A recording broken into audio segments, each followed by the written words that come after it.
Fe, compromiso y testimonio. Colosenses capítulo 1, versículos del 1 al 14. Dice la palabra de Dios. Pablo, apóstol de Jesucristo por la voluntad de Dios, y el hermano Timoteo, a los santos y fieles hermanos en Cristo que están en Colosas, gracia y paz sea a vosotros de Dios nuestro Padre y del Señor Jesucristo.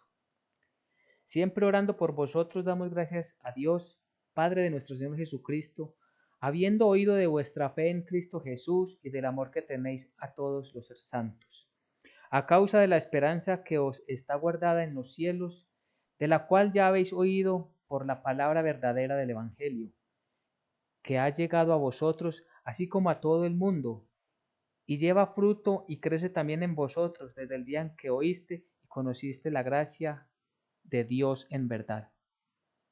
Como lo habéis aprendido de Epafras, nuestro consiervo amado, que es un fiel ministro de Cristo para vosotros, quien también nos ha declarado vuestro amor en el Espíritu, por el cual también nosotros desde el día que lo oímos no cesamos de orar por vosotros y de pedir que seáis llenos del conocimiento de su voluntad en toda sabiduría e inteligencia espiritual, para que andéis como es digno del Señor, agradándole en todo, llevando fruto en toda buena obra y creciendo en el conocimiento de Dios, fortalecidos con todo poder, conforme a la potencia de su gloria, para toda paciencia y longanimidad, con gozo dando gracias al Padre que nos hizo aptos para participar de la herencia de los santos en luz, el cual nos ha librado de la potestad de las tinieblas y trasladado al reino de su amado Hijo, en quien tenemos redención por su sangre, el perdón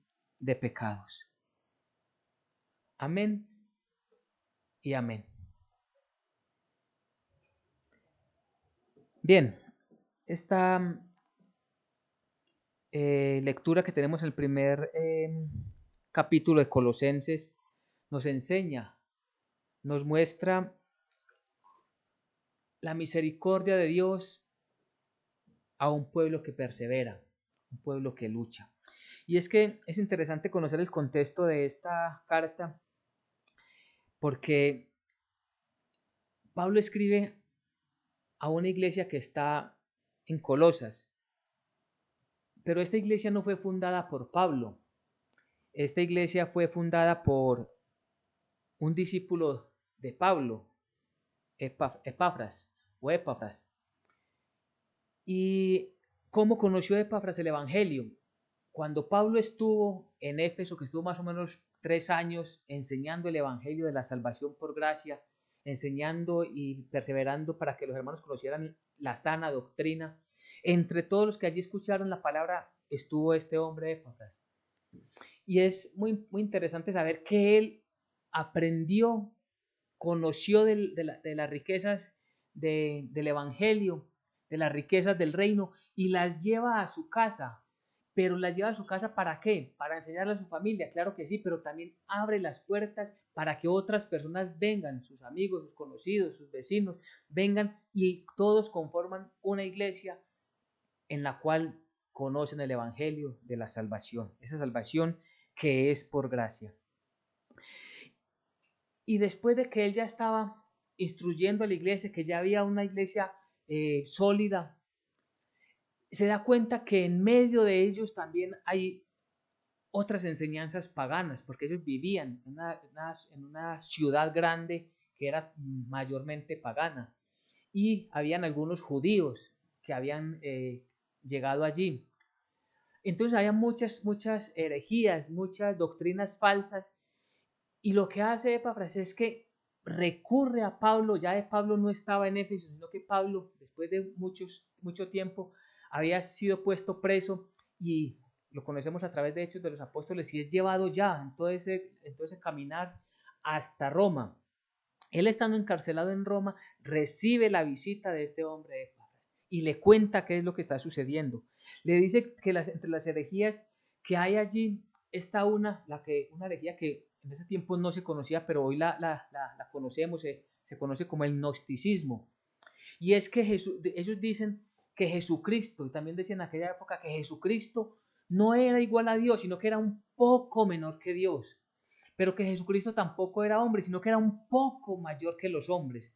Es decir, como si estuviera Jesucristo en medio de Dios y los hombres allí, que ni era verdaderamente Dios ni era verdaderamente hombre, lo cual sabemos que es una completa herejía.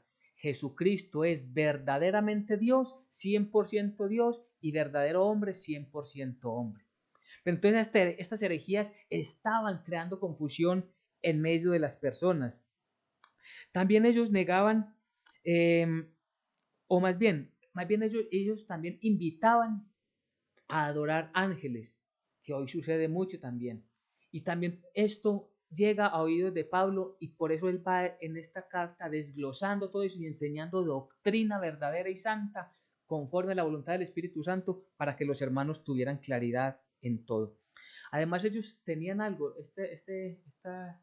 estas sectas decían que para la salvación, aparte de Jesucristo, era necesario conocer un secreto que estaba por allí escondido y que solo a quienes se les era revelado ese secreto, un secreto que estaba por encima de las escrituras. Miremos la gravedad de esta secta. Decían que solamente quien tenía ese secreto verdaderamente iba a ser salvo, que de resto nadie más. Entonces, cuando encontramos la carta que Pablo escribe a los colosenses, es para aclararles todas estas doctrinas. Y es importante porque nosotros, como creyentes, como iglesia de Jesucristo, tenemos la obligación de conocer la doctrina sana, la doctrina bíblica, que es la única que rige nuestros pasos. Entonces, por eso, Pablo escribe a esta iglesia. Y entonces empezamos viendo en el versículo 1, cuando dice Pablo, apóstol de Jesucristo por la voluntad de Dios, y el hermano Timoteo, apóstol del Mesías. Y es muy importante. ¿Por qué? Porque lo que está diciendo es, yo vengo, soy apóstol, soy seguidor, soy discípulo, soy enviado, porque apóstol es mensajero, soy enviado, soy el mensajero del Mesías de ustedes, del Mesías de todos nosotros.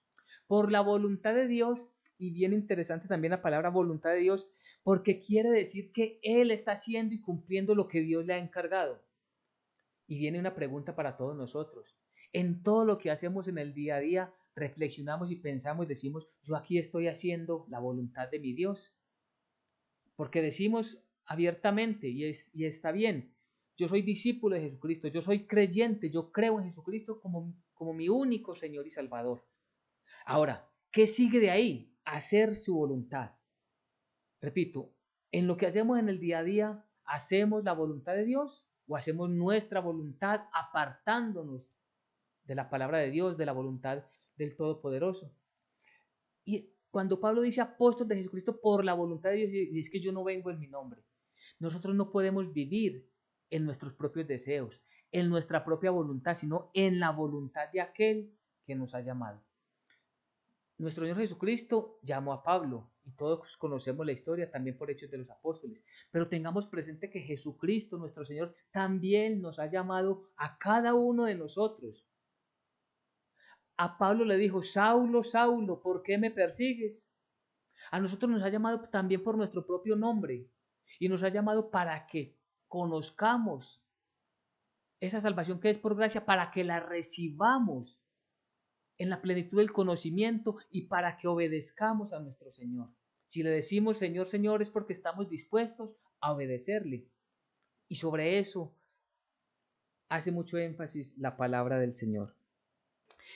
Versículo 2. A los santos y fieles hermanos en Cristo que están en Colosas, gracia y paz sean a vosotros de Dios nuestro Padre y del Señor Jesucristo. Recordemos que la palabra santos significa separados por Dios o separados para Dios. También encontramos que es separados del pecado y apartados para Dios. Eso quiere decir santos. Separados del pecado y apartados, llevados para Dios. Esto era el grupo de creyentes. ¿Quiénes son los santos? Conforme a la Biblia, somos todos los creyentes. No tenemos que olvidarnos, desatarnos de esa doctrina que infundió la Iglesia católica Dice que los santos son aquellas imágenes que representan a una persona que fue muy buena o que hizo no sé qué cosas. No, de eso no enseña la Biblia en ninguna parte. La Biblia dice que santos somos los creyentes en Cristo Jesús porque hemos sido separados. ¿Quién nos separó? El mismo Dios Todopoderoso. El mismo Señor Jesucristo nos separó, nos compró a precio de sangre para Él. Ya no pertenecemos al maligno, a la oscuridad, al mundo, no, pertenecemos a Dios. Y esto cuando Él nos separa, Él tiene un propósito. Y es lo que nosotros siempre debemos indagar en las Escrituras, en las oraciones, en toda la intimidad que debemos de tener cada uno con nuestro Dios. ¿Cuál es el propósito de Dios? ¿Cuál es el propósito de que Dios me haya separado para Él? No es simplemente para que yo entre al reino de los cielos, bendito es el nombre del Señor, que así es, Él nos ha separado para que entremos al reino de los cielos, pero también tiene un propósito en nosotros. Y nosotros debemos comprenderlo a través de la palabra de Dios, a través de las sagradas escrituras. Entonces es importante que para que nosotros vivamos en Cristo Jesús debemos de conocer las escrituras. Es decir, cuando nosotros decimos que dice a los santos y fieles hermanos en Cristo, que están en Cristo, los que somos creyentes, ¿cómo podemos agradar? Siempre, nosotros para agradar a Dios siempre debemos de estar en el Mesías. Por eso Él dice hermanos en Cristo. No somos hermanos en un pueblo o en una ciudad determinada. No somos hermanos en ninguna otra persona. Somos hermanos en Cristo, en la fe de Jesucristo. Y allí también la palabra hace ese énfasis. Somos hermanos en Cristo y los que estamos en Cristo agradamos a Dios. ¿Cómo se agrada a Dios? Solamente los que estamos en Cristo. Nadie puede decir que agrada a Dios por muchas buenas obras que diga Él, y buenas obras entre comillas, que diga ser una persona, no por esto significa que agrade a Dios. Si no está en Cristo Jesús, las obras no son agradables al Padre Celestial. Y dice el versículo 3, siempre orando por vosotros damos gracias a Dios, Padre de nuestro Señor Jesucristo. Vemos esa manera y ese compromiso, esa dedicación, podemos decir esa lealtad de Pablo con los hermanos, orando por los creyentes. Y es que se nos olvida mucho orar por los creyentes, se nos olvida mucho orar por aquellos que nos están enseñando el Evangelio, se nos olvida mucho orar por las iglesias de sana doctrina y aún por los que están en dificultades de doctrina para que el Señor los ilumine a través del Espíritu Santo y entren en la comunión de la verdad para que ellos crezcan a través del Espíritu Santo. Siempre orando por vosotros. ¿Cuántos de nosotros tenemos en cuenta en nuestras oraciones orar por la comunidad? Orar por los hermanos que están allí apenas entrando y que son todavía débiles y que nosotros a través del acompañamiento y la oración podemos fortalecerlos. Orar para que el Señor les instruya y que en medio de las dificultades, porque cuando una persona está en el camino de Jesucristo, recibe los ataques del enemigo buscando desviarlo del camino para que el Señor lo fortalezca, para que el Señor sea su escudo protector, su más alto escondite. Pues Pablo sí lo hacía. Y aquí vamos teniendo nosotros aplicaciones para nuestras vidas. Y es que es necesario orar por las otras personas. Dios hace la obra, solamente Dios, pero Él nos ha encomendado y nos ha dejado a nosotros esa responsabilidad de orar por los hermanos. Y será Él quien determine qué es lo que más le conviene a cada persona. Damos gracias a Dios el Padre de nuestro Señor Jesucristo. Nuevamente vemos ese énfasis y esa comunión del Padre, del Hijo y del Espíritu Santo. Versículo 4.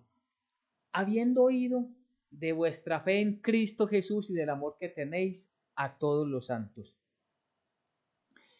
Primero, la fe en Cristo Jesús es el fundamento. O sea, no puede haber amor a los hermanos si nuestra fe no está cimentada en Cristo Jesús. Si nuestra fe no es conforme a la palabra de Dios. Habiendo oído de vuestra fe en Cristo Jesús significa que son verdaderamente cristianos. Que ellos no están creyendo en Jesucristo y están buscando también a los ángeles, como lo decíamos en la introducción. Que ellos no están creyendo en Jesucristo y buscando la intercesión o intermediación de otra persona, peor aún, de otra creencia, de otra fe. No, es cuando dice vuestra fe en Cristo Jesús porque es exclusivamente en Cristo Jesús. en nadie más, y allí debe estar nuestra fe puesta. Creer en Cristo Jesús. Ni siquiera creer en nuestras propias fuerzas, ni siquiera creer en nuestras habilidades, ni siquiera creer en nuestra inteligencia. Absolutamente sacamos todo y ponemos todo en las manos de nuestro Señor. Estando ya cimentados en Cristo Jesús, entonces viene el amor por todos los santos. Es decir, del amor que hemos recibido es el amor que entregamos a los otros. El amor no fingido del que habla 1 Corintios 13. Ese amor que lo entrega todo sin esperar nada a cambio. Ese amor es el de Dios. Ese amor que Dios ha puesto en nosotros y que nosotros debemos dar a las otras personas. Solamente repito, ese amor lo podemos dar si estamos en Cristo Jesús. Si no, será simplemente un amor de los que ya conocemos en el mundo. Y nuevamente dice, y del amor que tenéis a todos los santos. Es decir, está hablando de comunión entre todos los miembros de la iglesia. El primer apoyo que una persona necesita que se congrega con nosotros, el primer apoyo lo debe recibir en los hermanos de la congregación. Antes de buscar en el mundo soluciones, buscar primero entre los hermanos el apoyo, la fortaleza que Dios da conforme a su buena voluntad. A causa, versículo 5, a causa de la esperanza que os está guardada en los cielos, de la cual ya habéis oído por la palabra verdadera del Evangelio. Primero dice, a causa de la esperanza. ¿Cuál es esa esperanza? La esperanza, es decir, lo que nos mueve a vivir en la fe de Jesucristo, lo que nos mueve a permanecer en el amor con los hermanos, esa es la causa por la cual nosotros estamos esperando las promesas que Dios en misericordia nos ha dado. Y es muy importante, porque ahí dice, ¿dónde están puestas nuestras esperanzas? ¿Dónde están guardadas? En el reino de los cielos, en los cielos. A diferencia de la teología de la prosperidad, de aquellos que enseñan que es que nosotros estamos aquí para conquistar el mundo y que como Dios es el dueño del cielo y de la tierra, del oro y la plata, entonces aquí tendremos abundancia. No, toda la esperanza puesta de nosotros está puesta en el reino de los cielos, en el reino venidero y no en lo que podamos tener en este siglo. Si no comprendemos y si no tenemos claro este versículo y los pasajes que sustentan este versículo, vamos a sufrir mucho en este mundo, porque vamos a ver que lo que nosotros queremos conseguir acá no lo obtenemos. Y nos desgastamos y sentimos tristezas y a veces hasta enfermedades por causa de buscar riquezas, prosperidades, egocentrismos de este mundo. Pero si tenemos claro que la esperanza es lo que está guardado allí, es lo que nos interesa a nosotros, entonces vamos a estar libres. Esa es la libertad grandiosa que Cristo nos ha dado, de la cual ya habéis oído por la palabra verdadera del Evangelio. Es decir, la palabra de Dios es la que nos fortalece. La palabra de Dios es la que nos enseña y nos dice que nosotros, la iglesia de Jesucristo, tenemos promesas celestiales. Que las promesas para nosotros son espirituales y que están guardadas allí en el cielo. ¿Dónde está eso? En la palabra de Dios. Claro, si no estudiamos la palabra de Dios y si no tenemos y no estamos en una iglesia de sana doctrina, entonces muchos podrán coger pasajes del Antiguo Testamento, promesas terrenales que Dios le hizo a Israel.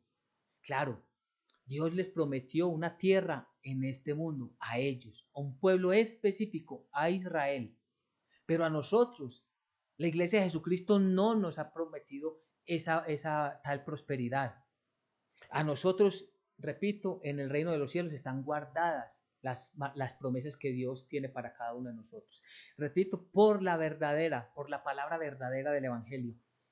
Y aquí cuando dice la palabra verdadera es muy importante porque recordemos que Él está luchando contra las falsas doctrinas. La palabra verdadera es la que está en la Biblia, la palabra verdadera es la que está escrita en estos 66 libros. La palabra verdadera es la que el Espíritu Santo puso en el corazón de los escritores bíblicos.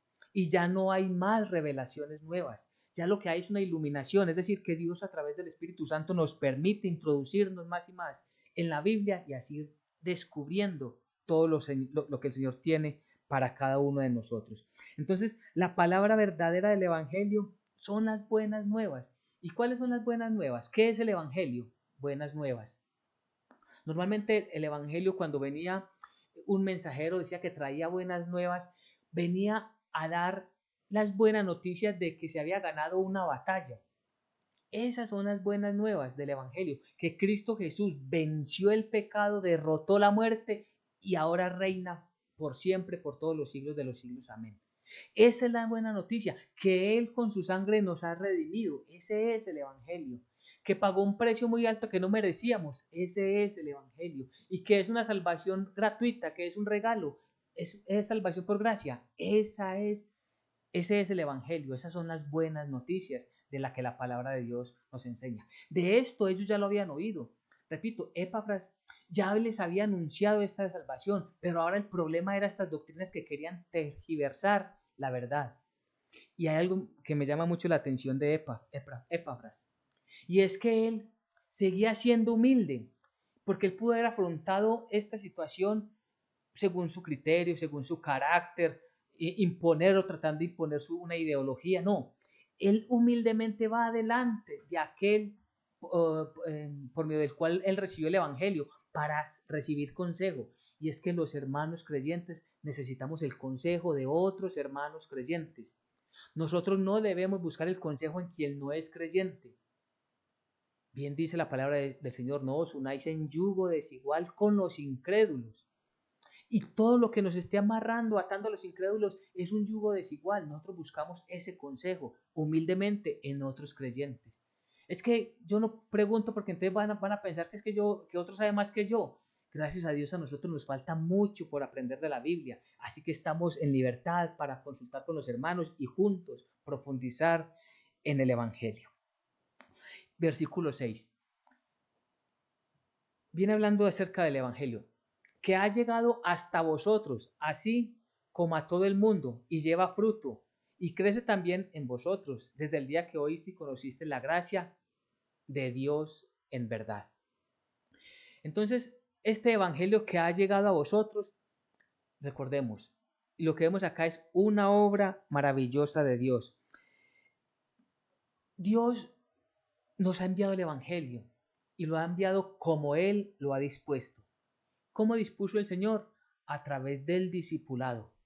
Él llamó primero a 12, después de esos 12 murió Judas, entró Pablo a predicar el Evangelio y estos 12 van esparciendo, haciendo discípulos y de hacer discípulos a todas las naciones, enseñándoles a obedecer las cosas que yo os he mandado. Eso es lo que hacen, y discípulos hacen a otros discípulos y estos a otros. Así es que el Evangelio se debe esparcir. Así es que Dios ha determinado cómo debe una persona conocer el Evangelio. Entonces miremos la responsabilidad que tenemos. Miremos lo que hizo Epafras, miremos lo que hizo Pablo, miremos lo que nosotros debemos hacer conforme a la responsabilidad que Dios nos ha dado. Y por eso dice, así como a todo el mundo, este Evangelio está abierto para todos los pueblos, razas, naciones, para todas las personas. No importa el lugar donde se encuentren, no importa la etnia, está abierto para que todo el mundo lo conozca. Nosotros tenemos la responsabilidad de hacerlo en nuestro entorno y a medida que el Señor lo vaya abriendo puertas, ir nosotros abriendo nuestro espacio y así enseñar a más y más personas. ¿Y qué es lo que pasa? Este evangelio lleva fruto. Ese fruto, ¿qué es ese fruto? Ese fruto es el efecto que causa la predicación del evangelio en una persona. Es el efecto o lo que causa la predicación del evangelio en una familia, en un joven, en un niño. Los niños hay que evangelizarlos desde pequeños. No debemos de esperar hasta que tengan 15, 20 años porque va a ser más difícil. Pero si lo hacemos cuando están pequeños, ellos tienen la capacidad de guardar todo en sus corazones. Entonces, ese fruto es el que Dios quiere darle a la iglesia. El fruto del evangelio, eso es algo que Dios hace, de manera que todos crezcamos. Por eso dice ahí, y lleva fruto y crece también en vosotros. Es decir, el evangelio nos está permitiendo a nosotros crecer en el conocimiento de la verdad. Y eso debe suceder también con otras personas. Desde el día que lo oíste y conociste la gracia de Dios en verdad. Tengamos en cuenta algo. Dios nos va dando una revelación progresiva. Es decir, cuando entramos como neófitos al evangelio, como recién convertidos, conocemos una partecita del Evangelio y allí estamos gozosos y estamos felices por tantas maravillas que Dios nos ha entregado. Y a medida que vamos avanzando, vamos entendiendo más y más y más. Y por gracia, Dios nos va abriendo mucho más la capacidad de comprender esas buenas noticias. Y vamos a comprender ya más algunas profecías. Y vamos a comprender qué está sucediendo en estos tiempos conforme a las Escrituras. Y vamos a comprender qué va a pasar al fin de los tiempos. Y vamos a comprender todo, absolutamente todo, las cosas que Dios quiere que sepamos a través de la luz de su palabra. Eso es lo que hace el Evangelio. Va creciendo en nuestras vidas, todo por el conocimiento que Dios nos permite tener. Esa gracia, ese regalo de la salvación. Versículo 7. Como lo habéis aprendido de Epafras, miramos acá al siervo del Señor, nuestro consiervo amado, que es un fiel ministro de Cristo para vosotros. Un fiel ministro. Cuando dice la palabra que es un fiel ministro, significa que es una persona íntegra. Es una persona que tiene la fe en Cristo Jesús, pero también tiene compromiso con el Evangelio. Y ese compromiso lo lleva ¿a qué? A testificar el Evangelio. Por eso hoy tenemos como tema, el título del día de hoy es Fe, Compromiso y Testimonio. Y eso es lo que hace un siervo fiel de Cristo Jesús. Ministrar la palabra, ministrar la verdad, es enseñar la verdad, compartir las buenas nuevas, invitar a otros a que se congreguen para que juntos nos pulamos y conozcamos más y más de las verdades bíblicas. Este compromiso lo debemos asumir todos. Puede que hoy todos digamos, y ojalá amén que así sea, que todos tenemos la fe puesta únicamente en nuestro Señor Jesucristo. Ahora, ¿cómo debemos evaluarnos cada uno? ¿Cómo está nuestro compromiso con el Evangelio? ¿Estamos comprometidos con el Evangelio? ¿Estamos consultando la Biblia y a un hermano que tenga un conocimiento mayor de las Escrituras para que nos explique algún pasaje? ¿O simplemente oímos el Evangelio, escuchamos la enseñanza del día que nos congregamos y el fin de semana el mundo? Llenándome de todo lo que el mundo tiene, llenándome. Entonces viene la palabra de Dios contra esto que estamos acumulando del mundo. Por un momento la creemos. Tenemos que tener cuidado de esto porque el mundo puede apagar esa llama. Si nosotros no tenemos compromiso con el Evangelio, si no tenemos ese compromiso en estudiar la palabra del Señor. Recordemos la parábola de nuestro Señor Jesucristo. Cuando el sembrador salió a sembrar, parte de la semilla cayó en el camino, otro en espinos. Y él iba explicando una a una qué significaba. ¿Qué significaba? Porque hay muchos que de momento sí la recibían con gran gozo, con gran alegría. Pero ¿qué pasaba? Venían las aflicciones del mundo y se olvidaba de toda la palabra. O venían las espinas, como decía, y se apagaba la tribulación y se apagaba todo. O las riquezas y apagaba todo, se robaba todo, se marchitaba. Entonces es muy importante que nosotros comprendamos que debemos asumir un compromiso leal y verdadero, no delante de los hermanos, delante de nuestro Padre Dios, que efectivamente todo lo ve, todo lo sabe y todo lo conoce. Entonces recordemos que debemos de tener la fe verdadera en Cristo Jesús, un compromiso con el Evangelio y el buen testimonio. Miremos que este era un hombre, por eso dice la palabra, que era un siervo fiel, que un fiel ministro, ministraba, enseñaba fielmente, él era fiel delante del Señor, pero también enseñaba la palabra fielmente conforme a lo que el Señor nos ha dejado. Mire que él no se atrevió a enfrentar estas herejías desde su propio criterio, sino que buscó la enseñanza de un ungido del Señor. Así debemos de ser nosotros la unción la tenemos escrita allí en la palabra de Dios y si no entendemos algo buscamos, repito, a alguien que nos ayude, alguien de buen testimonio, un siervo fiel que sea ministro de Cristo, que no esté metido en otras doctrinas, en otras enseñanzas falsas, sino que esté siempre mostrando y enseñando la verdad. Quien también, versículo 8, quien también os ha declarado vuestro amor en el Espíritu. Es decir, este hombre dio testimonio delante de los hermanos de quién era él, pero él también daba testimonio de los hermanos. Es decir, él va donde Pablo y le manifiesta ¿Cómo viene creciendo la iglesia? En la fe de Jesucristo. ¿Cómo viene la iglesia creciendo? En el compromiso para estudiar y permanecer en la palabra. ¿Y cómo viene creciendo la iglesia? En el testimonio delante de los otros. Pues este hombre Epafras da testimonio de que esa iglesia vive en el amor. Y recordemos que para estar en el amor, del amor en el Espíritu, significa que están en Cristo Jesús. No puede haber amor verdadero si no estamos en Cristo Jesús. Por lo cual también nosotros, desde el día que lo oímos, de que oyeron qué, del buen testimonio, de la fe que tienen ellos en Cristo Jesús, de eso está hablando. Por lo cual también nosotros, desde el día que lo oímos, no cesamos de orar por vosotros. Nuevamente, el compromiso de orar por los hermanos y de pedir que seáis llenos del conocimiento de su voluntad en toda sabiduría e inteligencia espiritual.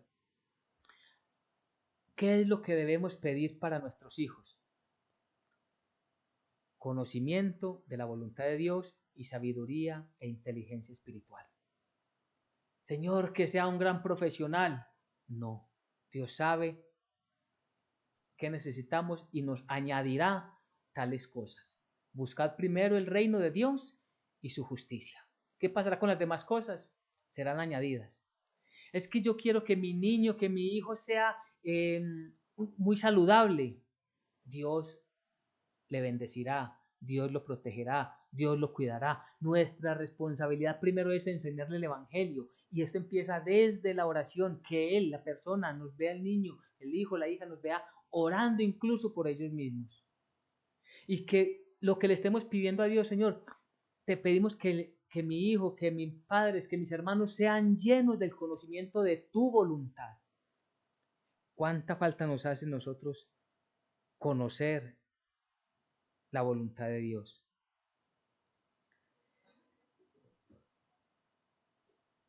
Nosotros le oramos a Dios para que nos dé más conocimiento. Porque si nosotros estamos allí como adormecidos, estamos como tranquilos ya con lo que conocemos de Dios. Y sí que nos faltan muchas cosas por conocer. Las profundidades de Dios requieren de compromiso, dedicación, oración. Nosotros le pedimos a Dios, Señor, dame ese crecimiento, Señor, en el conocimiento de tu voluntad. Señor, yo quiero conocer más y más cuál es tu voluntad, Señor. Muéstramelo, por favor, a través de tus santas escrituras. No espere que ese conocimiento Dios se lo dé por un sueño. Esa no es la manera de Dios moverse hoy. Lo puede hacer, claro. Él es todopoderoso y Él puede actuar en su divina providencia, pero Él nos dejó escrito las cosas que debemos conocer y para eso las dejó escritas. Y por eso nos ha dicho que nosotros tenemos la responsabilidad de escudriñar las escrituras. Oremos primero por nosotros para que Dios nos dé esa inteligencia, la sabiduría y la inteligencia espiritual. Es decir, distinto a la sabiduría del mundo, distinta a la inteligencia de una persona del mundo no creyente. Allí podremos encontrar grandes científicos que no son creyentes, tienen mucho conocimiento y tienen mucha inteligencia, son personas muy inteligentes dentro del mundo. Es decir, en el promedio del mundo ellos sobresalen por inteligentes, pero están muy por debajo de la inteligencia espiritual que Dios le provee a los suyos. La sabiduría de Dios es la que nosotros debemos buscar y por la cual Pablo insiste en orar por ellos. Es decir, la alegría que le dio a Pablo porque los hermanos estaban creciendo en el conocimiento de Jesucristo y en el amor con los hermanos, que su fe estaba cimentada ciertamente en la palabra de Dios, le anima, le sobreanima y es algo que ya se le ha vuelto para él un buen hábito, orar por los hermanos para que crezcan más. Es decir, aunque han crecido, les falta más. Aunque hemos crecido, sí que nos falta más. Bendito sea el nombre de Dios por siempre. Amén. Nos falta sabiduría y debemos orarle a Dios para que en la misma congregación tengamos más sabiduría. Para que Dios nos abra mucho más el entendimiento y nos abra las puertas de ese conocimiento del cual hoy no tenemos en nosotros. Pero pidámosle a Dios que Él en su gracia y misericordia sí nos puede dar ese conocimiento. Entonces, podemos nuevamente aplicarlo. ¿Cuántas veces hemos orado por nosotros? ¿Cuántas veces hemos orado por nuestros hermanos, por la familia, para que Dios nos dé y les dé ese crecimiento en la de su voluntad, en el conocimiento de su voluntad? para que les dé ese crecimiento en la sabiduría y en la inteligencia espiritual. Tenemos para aplicar eso allí en cada uno de nosotros. Versículo 10. Para que andéis como es dignos del Señor.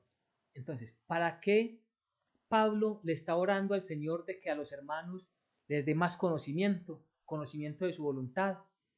¿Para qué le está pidiendo Pablo en las oraciones de que les dé más sabiduría y más inteligencia espiritual? Aquí está la respuesta. Para que andéis como es digno del Señor, es decir, para que ellos caminen conforme a la voluntad de Dios. ¿Para qué oramos por nuestros hijos? Para que Dios les abra ese conocimiento, para que caminen como es digno de la voluntad de Dios, como es digno de ser un siervo del Señor. Y esto lo debemos de guardar en nuestro corazón. ¿Por qué oramos por nuestra familia, los no creyentes? Para que Dios por misericordia les abra el entendimiento, para que les dé el conocimiento de su verdad, que ellos crean en Él y Él los salve, para que ellos puedan caminar como es digno del Señor, como Dios así lo ha mandado. Es decir, dice ahí, agradándole en todo. Y ahí debemos de hacer un alto bien importante. Agradándole en todo es en todo. En todo lo que hacemos, en todo lo que pensamos, en todo lo que deseamos, en todo lo que hablamos, en todo lo que hacemos al encontrarnos con los hermanos y en todo lo que hacemos cuando estamos solos, en todo lo que escuchamos y todo lo que permitimos que llegue a nuestra vida, a nuestro corazón, en todo lo que estamos viendo, en todo es en todo. Para que andéis como es digno del Señor, agradándole en todo. Y entonces ahí viene, cuando somos agradables al Señor, llevando fruto en toda buena obra y creciendo otra vez y creciendo más y más en el conocimiento de Dios. Allí debe estar nuestra fe. Es decir, la fe debe estar acompañada del compromiso y la fe y el compromiso acompañada del testimonio. No desligados. No queremos estar buscando el buen testimonio si no tenemos fe. No podemos tener un compromiso si no sabemos, si no tenemos fe de que las escrituras es completamente la palabra de Dios y que en Cristo Jesús solamente hay salvación. Entonces, cuando dice en todo es en todo. Y si estamos así, llevando buen fruto en toda buena obra. Las obras que hagamos serán para la gloria de Dios y creciendo en el conocimiento de Dios. No solamente nosotros, sino quienes estén a nuestro lado van a crecer en el conocimiento de Dios. Fortalecidos con todo poder, conforme a la potencia de su gloria, para toda paciencia y longanimidad. Este pasaje dice fortalecidos con todo poder y conforme a toda la potencia de Dios. ¿Qué es la potencia de su gloria? Ese poder de Dios, y tenemos que tener claro, es obra en nosotros siempre y cuando, y es muy importante, siempre y cuando estemos caminando con el Señor. Ojo que ya el versículo anterior nos da las bases. Porque mucha gente dice claramente, todo lo puedo en Cristo que me fortalece, pero no están caminando en el Señor, no están caminando conforme a su voluntad. Y aún dicen, Dios le va a abrir las puertas, Dios le va a abrir el camino, Dios le va a dar lo que usted quiere, pero están en desobediencia completa, están llevando una vida de inmoralidad, están llevando una vida de antitestimonio, están llevando una vida desordenada completamente. Y aquí dice, fortalecidos con todo poder conforme a la potencia de su gloria. Es cuando caminamos conforme a la voluntad de Dios, cuando somos dignos de ser siervos del Señor. Allí opera su fuerza, allí estará con nosotros, ayudándonos al que camina con el Señor. Allí estará siempre el Señor para ayudarlo a levantarse, para soportar y vencer los problemas, para darle la paciencia, como dice ahí, y la longanimidad que es la perseverancia. Es decir, aunque hay dificultades, porque ojo, el pasaje no está diciendo que el creyente que anda en el camino del Señor no va a tener problemas, no, no lo dice el pasaje bíblico. Lo que dice es que cuando vengan esos problemas, cuando vengan las dificultades, la persona se llenará del poder de Dios, tendrá la paciencia, tendrá la perseverancia, aunque hay dificultades, permanece fiel y trabaja siempre en el camino del Señor, y Dios, con la potencia de su gloria, Él le ayudará. Él será ese escudo protector. Él siempre será el cuidador de ese siervo, no lo dejará. Incluso la palabra de Dios nos enseña que no será tentado más allá de lo que pueda soportar, nos dice la Biblia. Es decir, el siervo del Señor siempre va a estar custodiado por la gracia del Señor, por la gloria del Altísimo, del Soberano. Pero repito, ¿cuál es el sustento del mensaje? Estar caminando en el Señor. Estar caminando siempre conforme a lo que el Señor quiere que nosotros hagamos. Y es lo que nosotros debemos hacer. Para que andéis como es digno del Señor. No podemos olvidar ese versículo 10. Para que andemos como es digno de ser siervos o de estar al lado del Señor. Versículo 12.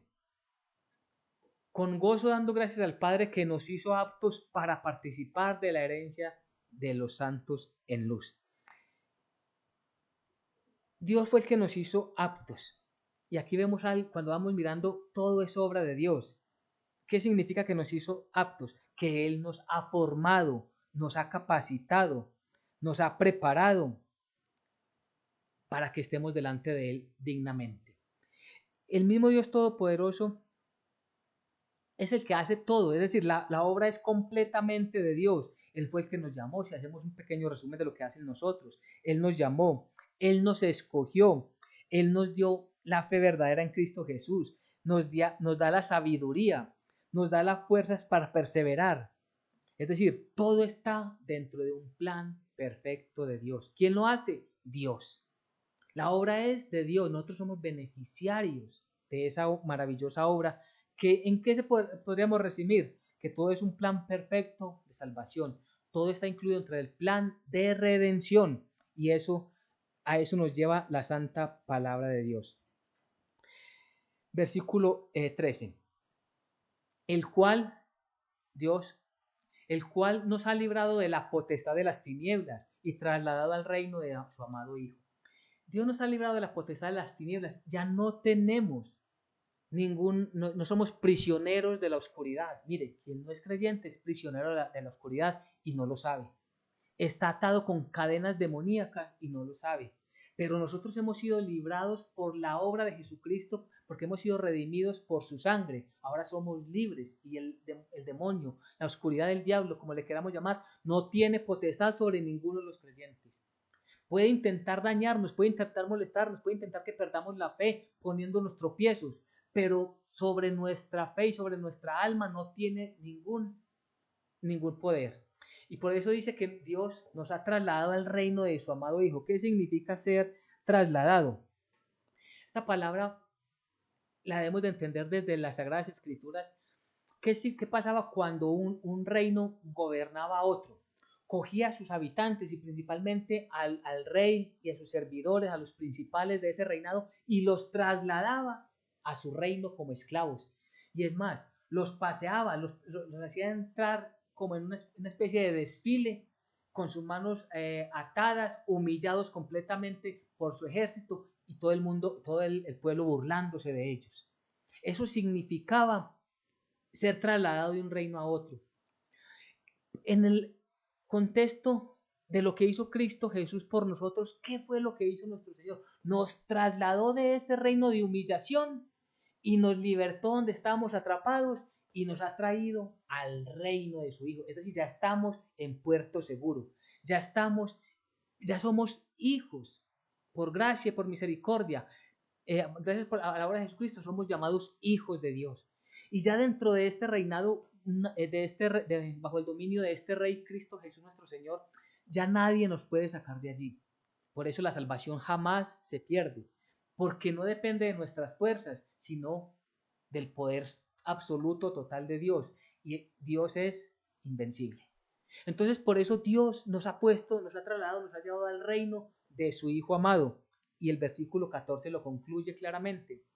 Y dice, en quien tenemos, en el Hijo, está hablando del Hijo. Él nos trasladó al reino de su Hijo, Cristo Jesús, en quien tenemos redención por su sangre, el perdón de pecados. ¿Por qué el enemigo no tiene ya ninguna posibilidad de volvernos a atar? Porque nosotros ahora somos libres de pecado. ¿Qué nos ataba al maligno? El pecado. Por eso cada vez que pecamos, aunque ya todos los pecados nuestros han sido perdonados, los pasados, los presentes y los de mañana, los del futuro, todos han sido perdonados. Inmediatamente reconocemos nuestra falta, pedimos perdón para glorificar a Dios que nos ha trasladado a este reino de luz. Y para mirar en qué estamos fallando, qué está débil, para fortalecernos y no volver a cometer el pecado, para no darle al maligno entrada de ninguna manera. Entonces, tenemos redención por su sangre, por eso allí estamos seguros completamente y con esto debemos alabar y glorificar a nuestro Dios. Entonces, para que vamos concluyendo, nosotros todos, absolutamente todos los creyentes, debemos de tener una fe verdadera en Cristo Jesús, tener un compromiso real, visible, verdadero y un buen testimonio de la palabra de Dios. Allí debemos de trabajar todos nosotros. Recordemos orar por aquellas personas que están apenas entrando en el conocimiento de la verdad, para que Dios allane sus caminos y los conduzca siempre de la mano de Jesucristo. Debemos siempre nosotros acordarnos de aquellos que nos enseñan la palabra de Dios, para que ellos también crezcan más y más en el conocimiento y la sabiduría del Evangelio. Y tener claras las doctrinas para que estas falsas enseñanzas y estas sectas que en este tiempo abundan mucho no nos aparten de la verdad del Evangelio.